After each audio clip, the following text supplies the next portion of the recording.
প্রিয় ভাইরা, আমরা 52 ভাষা আন্দোলনে ঐক্যবদ্ধ হয়েছিলাম, 71-এর স্বাধীনতা সংগ্রামে ঐক্যবদ্ধ হয়েছি, 24-এর ছাত্র নাগরিক অভ্যুত্থানে ঐক্যবদ্ধ হয়েছি। জাতীয় ঐক্যের এই 3 শক্তিশালী উদাহরণ আমাদের সামনে আছে। আমরা আগামীর বাংলাদেশ বিনির্মাণেও এভাবে জাতীয় ঐক্য করতে চাই। চিল্লায়ে বলেন ঠিক কিনা? ওয়াতাসিমু বিহাবলিল্লাহি জামিআ, আল্লাহর রশিকে আঁকড়ে ধরো, ওয়ালা তাফাররাকু, তোমরা বিচ্ছিন্ন হয়ো না। পেকুয়ার ভাইরা আওয়াজ করে বলেন তো আদেশটা কার? এখন বলেন আমাদের ঐক্যবদ্ধ জীবনের দরকার আছে না নাই?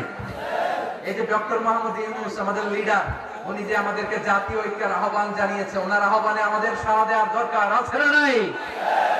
রাজনীতিবিদদের যে ডাকছে খুশি লাগে না আপনার? আলেমদের ডাকছে খুশি লাগে নাই? আলহামদুলিল্লাহ বলবেন না? আলহামদুলিল্লাহ, সবাইকে ডেকেছে, ঐক্যবদ্ধ করেছে। আমরা ঐক্যবদ্ধ থাকতে চাই, আমরা ঐক্যবদ্ধ জীবন চাই, আমরা আর কাদা ছড়াছড়ি করতে চাই না। রাজি আছেন সবাই? এখন আমরা যদি ঐক্য নষ্ট করি আমাদের কি কি সমস্যা, কি ক্ষতি, কি কুফল, অনৈক্যের কুফল কি? কয়েকটা কুফলের কথা বলে শেষ করব। প্রিয় ভাইরা, what are the drawbacks and disadvantages of division, social and political division in the society? Disunity, আমরা যদি বিচ্ছিন্ন হই, একে অপরের যদি মারামারি করি, একজন যদি আরেকজনের কাফির ফতোয়া দেয়, আমাদের কি ক্ষতি? শুনবেন? কথা কয় না, শুনবেন? এক নাম্বার ক্ষতি হচ্ছে আমরা যদি বিচ্ছিন্ন হই আমাদের শক্তি কমে যাবে, আমাদের পাওয়ার আমরা হারাবো। আমাদের কি হারাবো? পাওয়ার। মনে রাখবেন, যখন আমি একা থাকি তখন আমি ব্যক্তি, যখন আমরা সবাই মিলি তখন আমরা শক্তি। এই শক্তি নিয়ে আমাদের সামনে এগিয়ে যাওয়ার দরকার আছে না নাই? তাহলে আমরা যদি নিজেরা বিরোধে লিপ্ত হই, আমাদের ক্ষমতা, পাওয়ার ছুটে যাবে। আমরা এই পাওয়ার হারাতে চাই না, ঠিক কিনা বলেন? রব্বুল আলামিন ঠিক তাই বললেন। রব্বুল আলামিন বলেন, খবরদার, ওয়াতিউল্লাহ ওয়া রাসূলাহু ওয়া লা তানাযাউ ফাতাফশালু ওয়া তাযহাবা রিহুকুম ওয়াসবিরু ইন্নাল্লাহা মা'আস সাবিরিন। আল্লাহর আনুগত্য করো, নবীর আনুগত্য করো, কিন্তু খবরদার নিজেরা বিরোধে লিপ্ত হয়ো না, নিজেরা মারামারি করো না, তাহলে তোমাদের শক্তি কমায় দিবে কে? ফাতাফশালু, তোমরা সাহস হারাবা, ওয়া তাযহাবা রিহুকুম, তোমাদের শক্তি কমে যাবে, পাওয়ার কমে যাবে। তাহলে আমরা যদি নিজেরা মারামারি করি, আমরা নিজেরা যদি বিচ্ছিন্নতায় লিপ্ত হই, আমরা যদি মতানৈক্য করি, তাহলে আমাদের শক্তি কমে যাবে, ঠিক কিনা? আমরা শক্তি কমাবো। আচ্ছা, ছোট্ট একটা বাঁশের কঞ্চি যদি আপনারা দেয়, পায়ের মধ্যে ধাক্কা দিয়ে ভাঙতে পারবেন না? এরকম বাঁশের কঞ্চি যদি 20টা একসাথে জোড়া লাগায় দেয়, ভাঙতে পারবেন? কথা বোঝে নাই মনে হয়। চিকন একটা বাঁশের কঞ্চি দিলে ভাঙা যাবে না? এরকম চিকনই 20টা বাঁশের কঞ্চি একসাথে লাগাই দিলে ভাঙতে পারবেন? কারণ যখন আমি একা থাকি তখন আমি ব্যক্তি, যখন আমরা সবাই মিলি তখন আমরা শক্তি। আমরা যেন শক্তি না হারাই, আমরা বিরোধে লিপ্ত হলে আমাদের শক্তি কমে যাবে। এই হচ্ছে 1 নম্বর ডিসঅ্যাডভান্টেজ। 2 নম্বর ডিসঅ্যাডভান্টেজ হচ্ছে আমরা নিজেরা বিরোধে লিপ্ত হলে অন্যরা আমাদের মাথায় কাঁঠাল ভেঙে খাইতে সুবিধা হয়। কথা বোঝেন নাই? আমরা যদি বিরোধে লিপ্ত হই তাহলে পরাশক্তিগুলোর সুবিধা, তখন আমাদের কাউকে দিতে হবে ট্রানজিট, কাউকে দিতে হবে সেন্ট মার্টিন, কাউকে দিতে হবে দেশের অর্ধেক। চিল্লায় বলো ঠিক কিনা? নিজেদের প্রবলেম সলভ করার ক্যাপাসিটি আমাদের আর থাকবে না। আমরা যদি বিরোধে জড়াই, আমার কলিজার টুকরা পেকুয়ার ভাইরা, আমরা বিরোধ করব না, আমরা বিচ্ছিন্ন হব না। নিজেরা বিরোধে জড়ালে পরাশক্তিগুলো আমাদের মাথায় কাঁঠাল ভেঙে খায়। তখন ভারতের পিছনে দৌড়াতে, আমেরিকার পিছনে দৌড়াতে আমাদের জুতার তলা ক্ষয় হইয়া যাইবে। নিজেদের প্রবলেম সলভ করা যাবে না। আমরা যদি অন্যের পিছনে না দৌড়াতাম আর এই বিরোধকে থামাতে পারতাম, বাংলাদেশ আজকে যেখানে আছে তার কমপক্ষে 50 গুণ সামনে থাকতো। চিল্লায় বলেন ঠিক কিনা? তাহলে 1 নম্বর ক্ষতি হচ্ছে আমাদের পাওয়ার লেস হয়ে যায়, আমরা দুর্বল হই যদি আমরা বিরোধ করি। 2 নম্বর হচ্ছে পরাশক্তিগুলোর সুবিধা নেই। 3 নম্বর হচ্ছে আমাদের উন্নয়ন, দেশের উন্নতি, অগ্রগতি, এটা স্থবির হয়ে যায়, এটা বাধাগ্রস্ত হয়। প্রিয় ভাই, ইউনিটি, ঐক্য হচ্ছে একটা দেশের উন্নয়নের মূল ভিত্তি। দুইজন কইছে ঠিক। এদিকে এখন কয়েকজন কইছে ঠিক। ঐক্য হচ্ছে একটা দেশের, জাতীয় ঐক্য হচ্ছে কোন দেশের উন্নয়ন অগ্রগতির মূল ভিত্তি, ঠিক কিনা বলেন? ইউনিটি অফ এ কান্ট্রি, এটা হচ্ছে একটা সাস্টেইনেবল ডেভেলপমেন্ট,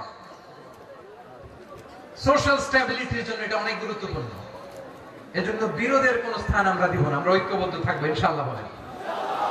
আর কখনো কাউরে কাফের বলে গালি দিবেন? তুই জাহান্নামী বলবেন?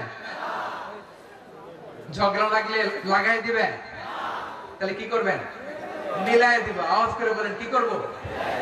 প্রিয় ভাইরা, এই বিরোধ গত 50 বছর তো আমরা দেখেছি, ধর্মীয় অঙ্গন বলেন, সামাজিক অঙ্গন বলেন, রাজনৈতিক অঙ্গন বলেন, এই বিরোধ আমাদেরকে শেষ করে দিয়েছে। এই 24-এর ছাত্র নাগরিক অভ্যুত্থানের পরেও যদি সেই বিরোধ আমাদেরকে খায়, তাহলে এতগুলো তাজা জেনজির রক্ত বৃথা যাবে। চিল্লায় বলো ঠিক কিনা? আমরা এই রক্তগুলোকে বৃথা দিতে চাই না, বৃথা যেটা দিতে চাই না। আমরা ঐক্যবদ্ধ থাকতে চাই। রাজি আছেন? আমরা আর কাদা ছড়াছড়ি করবো না। অনেক হয়েছে, আর না, এবার থামুন। অনেক হয়েছে, আর না। প্রথমে আমি এদেশের সম্মানিত আলেম সমাজকে বিনয়ের সাথে অনুরোধ করব, আসুন আমরা ঐক্যবদ্ধ হই। আজকের এই পেকুয়ার ঐতিহাসিক তাফসীরুল কোরআনের প্রোগ্রাম থেকে আমি সম্মানিত আমার মাথার তাজ উলামাদেরকে জাতীয় ঐক্যের আহ্বান জানাই। পেকুয়ার এই ঐতিহাসিক তাফসীরুল কোরআনের প্রোগ্রাম থেকে আমি আমার সম্মানিত রাজনৈতিক ব্যক্তিবর্গদেরকে জাতীয় ঐক্যের আহ্বান জানাই। অনেক হয়েছে, আর না। আধিপত্যবাদকে রুখে দিতে হলে, বাংলাদেশের বিরুদ্ধে যে কোনো ধরনের ষড়যন্ত্রকে রুখে দিতে হলে জাতীয় ঐক্যের কোনো বিকল্প নাই। চিল্লায় বলো ঠিক কিনা?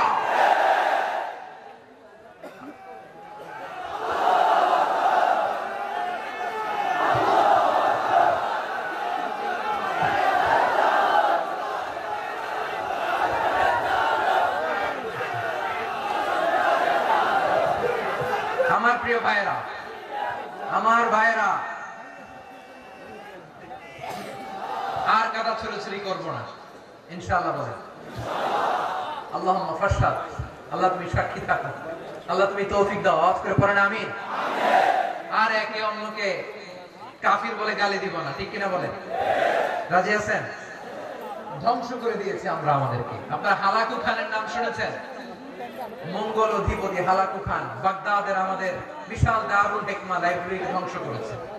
10 লক্ষ মুসলমানদেরকে কচুকাটা করে গণহত্যা করেছে। জানেন, আমাদের সভ্যতা সূতিকাগারের কেন্দ্রবিন্দু ছিল বাগদাদ।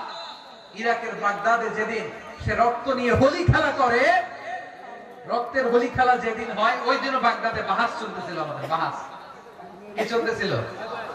আপনাদের এলাকায় বাহাস আছে? এই প্রচলিত বাংলাদেশে যে বাহাস, এটার সাথে ইসলামের কোন সম্পর্ক আছে? এই পর্যন্ত বাহাসের পরে পরাজয় বরণ করছে এরকম কোন দল আপনারা পাইছেন? আমি পাইনি। প্রত্যেক দলই বাহাসের পরে সংবাদ সম্মেলন করে বলে আমরা জয়লাভ করিয়াছি, ওনারা পালাইয়া চলিয়া গিয়াছে।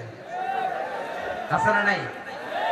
কারণ সত্য জানার জন্য, সত্য মানার জন্য আসে না তো, নিজের জ্ঞান জাহির করার জন্য বাহাস করে। বিপক্ষ দলের আলেমকে ছোট করার জন্য বাহাস করে। এই বাহাসের স্থান ইসলামে নাই। চিল্লায় বলো ঠিক কিনা? এই সমস্ত বাহাসের দিন শেষ। ঐক্যবদ্ধ হওয়ার বাংলাদেশ। প্রিয় ভাইরা, হালাকু খান সে দারুল হিকমা লাইব্রেরি জ্বালিয়ে পুড়িয়ে এই সব দামি দামি বইগুলো, আমাদের দামি দামি ঐতিহাসিক তুরাসি ক্লাসিক বইগুলোকে দজলা নদীতে ফেলেছে। পুরা দজলা নদী কালো হয়ে গিয়েছে। 10 লক্ষ মুসলমানকে গণহত্যা চালিয়ে এই রক্তের বন্যা যখন দজলা নদীর পানিতে মিশে গিয়েছে, দজলা নদীর পানি লাল হয়ে গিয়েছে। যেই দিন বাগদাদে গণহত্যা চলে, ওই দিনও বাগদাদে বাহাস চলতেছিল। কিসের বাহাস জানেন? মেসওয়াক, ডান মারি থেকে করা সুন্নাহ, এটা আমরা জানি। এখন কি উপরের মারি না নিচের মারি? বাহাসের বিষয়। এই বাহাস করবেন আপনারা? বিশ্ব যখন এগিয়ে চলেছে, আমরা তখন বসে বিবি তালাকের ফতোয়া খুঁজেছি কোরআন হাদিস চষে। তালাক ইসলামের অনেক গুরুত্বপূর্ণ অনুষঙ্গ। তালাক কোরআনের একটা সূরা। কিভাবে তালাক হবে না হবে আমাদের ফুকাহায়ে ইকরাম, আমাদের আকাবেররা সব বলে গিয়েছেন, সব জানা। আপনি হয় এটা মানবেন নয় ওইটা। ওইটা নিয়ে বাহাতের দরকার নাই, ওইটা নিয়ে মারামারির স্থান ইসলামে নাই। আওয়াজ করে বলেন ঠিক কিনা? এখন পেকুয়ার ভাইরা শেষ কথা বলি, আওয়াজ করে বলেন আমরা ঐক্যবদ্ধ হতে চাই কি চাই না?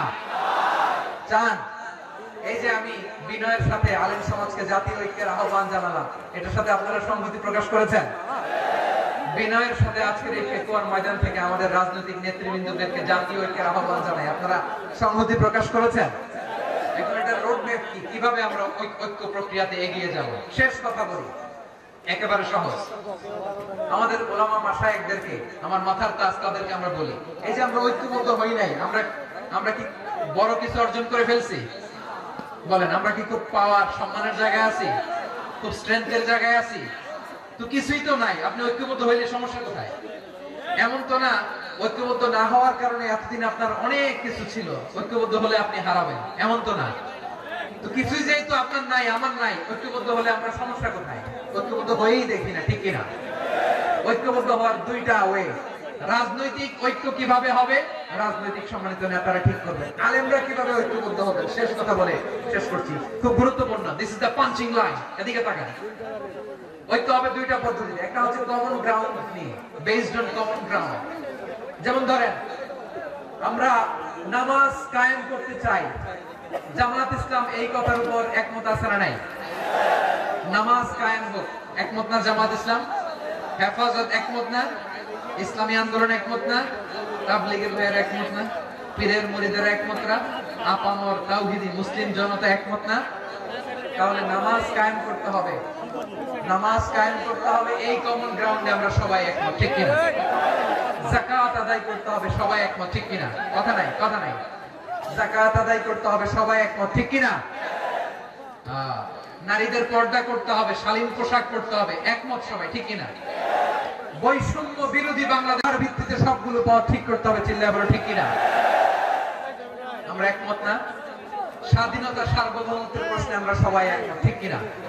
আমার নবীরে গালি দিলে রাষ্ট্রীয়ভাবে সর্বোচ্চ শাস্তি তার নিশ্চিত করতে হবে, ঠিক কিনা? এরকম 10টা কমন গ্রাউন্ড আমাদেরকে, 1 2 3 4 5 10, এই 10টা কমন গ্রাউন্ডে আমরা সবাই এক। এই ইউটিউবার, এই যে ইউটিউবার, এদিকে তাকাও। 10টা কমন গ্রাউন্ডে আমরা সবাই এক। এই 10টা কমন গ্রাউন্ডকে সামনে রেখে বিশাল জনসমাবেশ করেন সোহরাওয়ার্দীর ময়দানে, সবাই আসেন।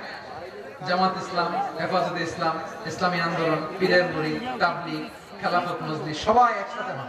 তাহলে সবাই জানবে যে এই 10টা বিষয়ে আমরা একমত। বলেন, এই ঐক্যতে আপনার দরবার যাবে? দরবার নষ্ট হবে? আপনার দল নষ্ট হবে? আপনার আকীদা নষ্ট হবে? না। আমার মাথার তাজ সম্মানিত ওলামায়ে কেরাম, এই 10টা কমন গ্রাউন্ডে যদি এক হন, আপনার আকীদা নষ্ট হবে? আপনার আকীদা আপনার, আমার আকীদা আমার, আপনার দল আপনার, আমার দল আমার, আপনার পলিসি আপনার, আমার পলিসি আমার, কারো কিছু নষ্ট হবে না। কিন্তু যে বিষয়ে আমরা সবাই একমত, এরকম 10টা মৌলিক পয়েন্টে আমরা একমত হতে চাই কি চাই না? একমত হয়।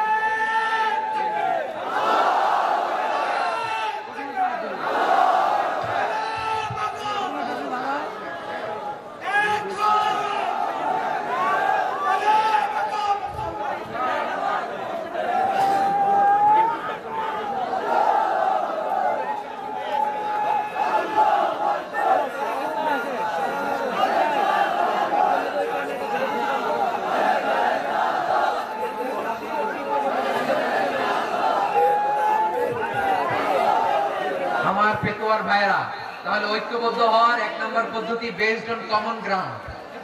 কমন গ্রাউন্ড, এতে কারো কোনো লস নাই, কারো কোনো ছাড়ও দেওয়া লাগবে না, কারো দরবারও যাবে না, কারো দলও নষ্ট হবে না, কারো আকীদাও নষ্ট হবে না। আমার আকীদা আমার, আমার দল আমার, আমার সব ঠিক আছে। শুধু এই বিষয়ে আমি একমত, তুমি একমত, তুমি একমত, তো আমরা সবাই একসাথে বসে জানান দেই যে এগুলোতে আমরা একমত। শোডাউন করি। বাংলাদেশের যে কোনো মহাসমাবেশকে সেই দিনের মহাসমাবেশ ছাড়িয়ে যাবে, চিল্লায় বলো ঠিক কিনা? এরপর জেলায় জেলায় বিভাগীয় আপনারা ওয়ার্কশপ করেন, সেমিনার করেন, আইস ব্রেকিং প্রোগ্রাম করেন। এইভাবে আমাদেরকে আগাতে হবে। তাহলে number 1 common ground base, number 2 issue based, issue ভিত্তিক ঐক্য।